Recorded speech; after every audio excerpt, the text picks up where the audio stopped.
Hey guys, Bryan here from Liquid Concepts. So today we're going to talk a little bit about paint guns and what they are used for, when to use a certain one, and why to use it. So it's going to be pretty basic. There's going to be a lot more to this than just this quick little video here, but hopefully this will really help you out in showing you and letting you know what type of paint gun you need for what application. So to start off with, we're just going to start off with the smallest one here that we've got. Now this one is a Iwata. It's a LPH 80. This one actually has a 0.8 tip on it, so 0.8 millimeter tip. So you can tell that the tip is very small on this. So for something like this right here, this is going to be a really great detail gun. If you're spraying Cerakote, this is like the #1 recommended paint gun. We do a lot of Cerakote, so of course we have a lot of these. But also too, we still use these for whenever we're doing little bitty small intricate detailed stuff that we don't want a lot of overspray or something like that. These work really well for. Now again, you'll also notice that we've got our PPS cup adapter already fitted to all of our guns, all on this entire table, so that way we can use any size PPS cup that we need, hook it into it. We can have a big quart on a little bitty gun like this, looks kind of weird, or we can also have a little bitty cup on it, hook it on here, we're ready to go. This one right here is going to be for very thin material. A lot of the times people will use this, especially like in woodworking, whenever they're doing like cabinetries and all of that stuff. Also, it's great for spraying very, very thin coatings. You don't want to use this for your primer. You don't want to use this for like a really thick paint or a thick clear coat. It won't really spray out too well, and it just won't lay down a really good finish. So you definitely want to make sure that you're spraying like either a little bit more reduced out paint or a thinner clear coat, so then that way whenever it sprays out you get a good spray, and this one will definitely do it. So again, Iwata LPH 80. These are mainly going to be used for the Cerakote and really small detail work because this tip is so small. The fan is only going to be about 4 to 6 inches wide, so a very small fan, but you're also going to go to a dot, which is going to be a little bitty dot like that, and you're able to get into really tight corners, and also it makes it really nice and easy and nimble to get in all those little areas because it is a small gun. So that's what you're going to be using with the Anest Iwata LPH 80.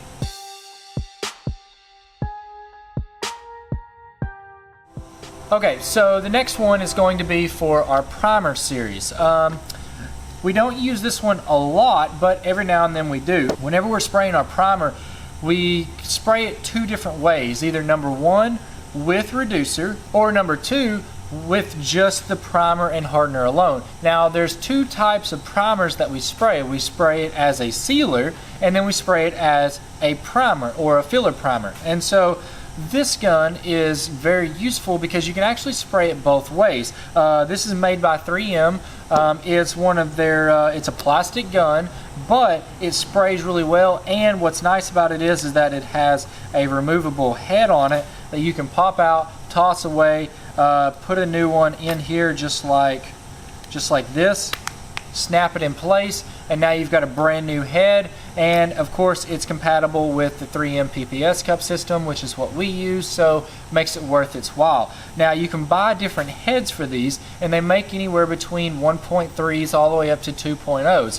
And so usually on this one right here we keep a 2.0 or a 1.8. It's a very big opening, so you're able to spray a lot thicker material. So whenever we're spraying something that we know that we're going to have to sand down, we're just spraying a thick filler primer on it, and it's a really thick material, almost like molasses, something like that, then that's whenever we're going to go to this gun right here. Again, it does have a pressure regulator on it, and it has all the features just like a normal spray gun would, where you've got fan control, you've got your fluid control, and then also you have where you can spin this and have your fan control, whether it's spraying this way or it's spraying this way, whether you want to actually use the gun like this or use it like this. So it has all the controls. Even though it's a cheaper gun, it works really well, especially whenever you're spraying your thicker primers, because a lot of the times with the thicker primer, it's going to eat the tips of the gun out a lot quicker because it has a lot bigger material to pretty much eat inside of that tip up. So with this being removable and disposable, whenever you get done with it, you can pretty much just take this right here and pop this off, throw it away, get you a brand new one, hook it back on, of course clean everything, make sure it's all good, hook it back on, then you're good to go. So with a primer gun that is not a sealer but just a primer gun, normally we're spraying a 1.8 to a 2.0 tip on this, and this is the gun that we normally go to. So if you're shooting primer, you're shooting a thicker primer like that, you definitely want to go with a 1.8, 2.0, some type of tip like that, and use that as a primer gun. Alright, so this right here is probably the workhorse of what we use 90% of the time, all day, every day. These guns have been literally used and abused, put up wet, and literally they still work. So they are great guns. We've used them for years now, and as long as you keep them clean and you keep everything lubricated like it's supposed to, then these guns work really good. Now what these are is they are the DeVilbiss SRI Pros. So what we use for this is actually the entire thing. So we use these for adhesion promoter, we use these for our sealer, our primer sealer, not regular primer but primer sealer, and then we also use them for our base coat, and we use them for our clear coat.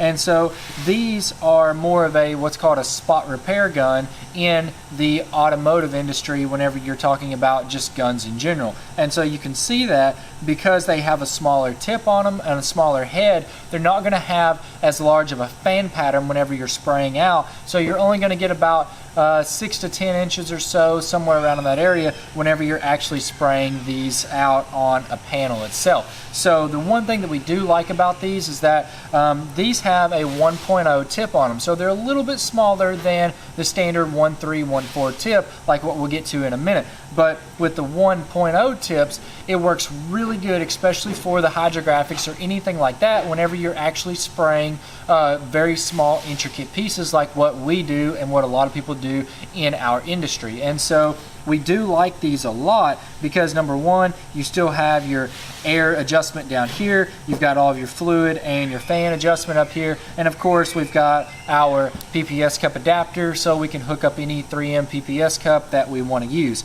And so the other nice thing is that they're very light, they're very nimble, and they're also very compact. So whenever you are spraying that gun stock that you've got hanging up, or the barrel that you've got hanging up, you've got a barrel that may be this wide, but you don't need a fan pattern that's this wide. You only need one that's about like this. And so what's nice is you can quickly dial this thing down, dial it back up, you can adjust it on the fly. It makes it really super easy and simple to use, as well as it sprays out excellent. So the one thing is that whenever we're spraying our primer, as I was saying before, we always spray it as a sealer, and so it's reduced down, it's a lot thinner, so it goes out of these guns really well. Can you spray the actual primer out of these guns? Sure, you probably could, but it's going to spit a lot, it's not going to lay it down really nice and wet, not like the 3M gun like what we just talked about would. But if we only need to just lay out really nice and thin coats as a sealer, then these guns are definitely the ones to go with. So as far as everyday use for here at our shop, we normally like to use the spot repair guns, especially through DeVilbiss, the SRI Pros. There are other guns out there. Usually on any of these guns like this, a 1.0 to a 1.3 tip, you're going to be perfectly fine with as far as your clear coats, your primers, your base coats, or anything in between. If you do start shooting your primers again, we'll use the other guns. But for everyday, all the time use, this is the gun that we always pick up. Matter of fact, we've got 4 of them sitting over here on our rack, and literally we have 2 for base coat, strictly for just base coat, primer, adhesion promoter, and then we have 2 more. They're all identical, but 2 of them are set up for just strictly clear coat. And so we clear coat, just spray clear out of these 2 guns, and then we spray everything else out of the other 2. So these have definitely been a great gun. We've loved them. But as far as tip size goes and as far as gun goes, really any good gun that you can get that's going to have anywhere between a 1.0 to 1.3, you should get a really good atomization as well as good efficiency and everything through a gun similar to this right here. Okay, so now we're on to the last and the final gun. So this gun right here is more of a higher end gun. You can buy them cheaper, but this one is actually a Sada 4000. Now this is of course a special edition. It has all the camouflage anodizing on it, which I thought was awesome considering what we do in the camouflage area, so of course I just had to have it. The thing about these guns is that whenever we're doing a lot of our little small work, like as far as a gun, actually doing dipping a gun, or we are doing anything as far as just small, even like ATV plastics, we normally actually don't use these guns right here. They have a very big fan pattern. You're talking 12 to 14 inch fan pattern, which is great, but whenever you're doing small intricate work, you don't really need a lot of big fan pattern for those parts like that, because essentially these guns are great, they are excellent shooting guns, but whenever you have a part that's only this big and you have a fan that's this big, you're wasting a lot of material. So you're using an excellent quality gun, but you're wasting a lot of your material just going out into overspray and not actually on the part. And so normally what we do on these is we do mainly on this gun, it's more or less just automotive refinish work. So if a guy comes in, he's got a fender bender or something like that, and we're spraying a whole fender or a door or the half of the truck or anything like that, that's whenever these guns come out to play, because these guns are going to be somewhere around 1.3, 1.4, some of them even go with the 1.2, but most of the time 1.2 to 1.4, average 1.3 millimeter tip is going to be the best that you're going to use for the actual automotive refinish work whenever you're doing your auto body work or anything like that. So for hydrographic wise, we don't normally use these very often. Now sure, if I'm clear coating a bumper or something like that that I've already dipped, sure, I might go ahead and grab this out because the bumper is going to be quite a bit bigger, as well as it's large enough to accept the fan pattern that this thing sprays. Now again, this gun is an excellent gun. It shoots well, it sprays well, it atomizes very well, and they've even came out with the newer versions now, which is like the Sada 5000s, and I think I even saw the 5500s. So they're constantly upgrading these guns, and that's great. But for us, whenever we're doing smaller intricate work, like even side fairings on a motorcycle or anything like that, the spot repair guns are actually our still main go-to guns. And like I said before, these guns right here, they normally only come out whenever we're doing overall work on a fender bender or something like that that we need a very big panel to spray with. So again, this gun, you've got your fluid adjustment, your air adjustment. This one actually also has a digital screen, which is really cool. You don't always have to have that, but it is nice to have, to know exactly what PSI that you're spraying right whenever you hook your air into the gun. And then as far as spraying wise, of course, it'll constantly change your air horns one way or another to where you can spray right and left, up and down. Still a great quality gun, just like any of these other guns that we're using, but whenever you're doing big pieces, this is definitely the gun to go with. Whenever you're doing small pieces like gun stocks and four-wheelers and things like that, we normally gravitate towards the smaller spot repair guns, but you can still use these guns. I'm not saying you can't, but in the long run, you're going to waste a lot more material because these guns have such a wide fan pattern.